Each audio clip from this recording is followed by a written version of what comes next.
Bitcoin, a tool of dangerous extremists, by Alan Stevo. A steak knife is not a good or bad tool. A car is not a good or bad tool. The Chinese language is not a good or bad tool. Tools cannot act. Tools are effective for some uses, ineffective for other uses. It is the behavior of the one using the tool that is good or bad. That being said, some claim that Bitcoin needs to be regulated because so much bad is done with it.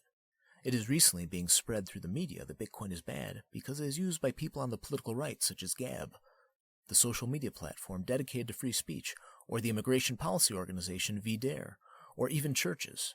Opponents of these organizations tend to label them with pejoratives, such as extreme, rather than debate them on the merits in their arguments, leaving unbiased observers to wonder why the debates don't happen on the merits, rather than in the might makes right world of cancel culture and censorship. Do you know which currency is the most widely used currency by right-wing extremists set on overthrowing our government?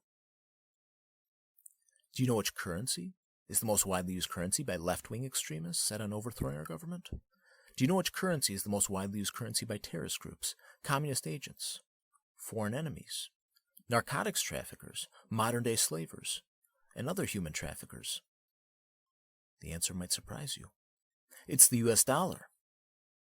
The US dollar is used by these groups by many orders of magnitude more than Bitcoin or any other cryptocurrencies used by these groups. It is the heavily regulated, government-issued, government-controlled US dollar that is most used by these groups. Yet we're supposed to believe that putting the unregulated, non-governmental Bitcoin in the hands of government and regulators will somehow bring better. Evidence would demonstrate the very opposite is true. Government has utterly failed in its management of the US dollar. Like any other monopoly, monopoly status brings high costs and low value for the user. It is a gift to the monopolist. Competing currencies are the proper solution for any free country. Competition is the proper solution for any industry in which providing value to the consumer is the aim. Because of salacious headlines about Bitcoin, we're supposed to believe that the exact opposite approach should be pursued, that government should have control over Bitcoin. If government is so great at managing money, why doesn't it just outcompete Bitcoin? The truth is, government is outcompeting Bitcoin among human traffickers, drug smugglers, terrorists, dictators, and the most awful people on the planet. Again, the US dollar is the most preferred currency. Among the small segment of people who recognize the great evil government has done when left in control of our money, and who refuse to participate in that evil, Bitcoin is preferred over the US dollar.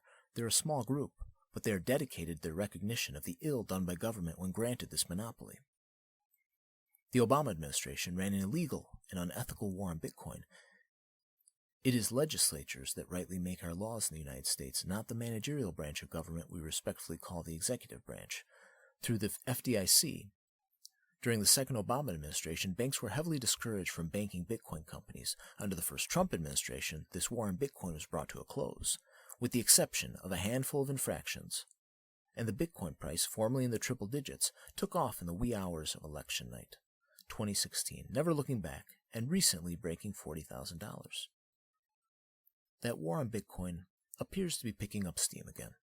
The media is showing itself a willing accomplice in this war against an inanimate object.